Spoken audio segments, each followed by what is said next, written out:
Nimaga aynan qora, lola qizil emasmi? Bizni nomi bilan o'ziga jalb qilayotgan kitob Qora lola deb nomlangan. Qora lola 2018-yili Vazirlar Mahkamasining farmoyishiga asosan respublikamiz bo'ylab Afg'on urushida qatnashgan minglab o'zbek yigitlarining fojiali taqdiri haqida yozilgan asar.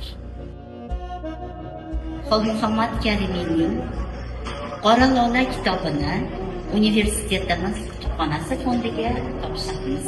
Marhamat. Rahmat kattakon, sog' bo'ling. Ассаламу алейкум, Мясар Гайратовна. Я выражаю огромную благодарность нашего коллектива за такой презент в нашу библиотеку. Хочу поблагодарить вас за это и хочу рекомендовать всем нашим студентам прочесть эту книгу. Она основана на реальных событиях. Qora lola – это черный тюльпан. Груз 200.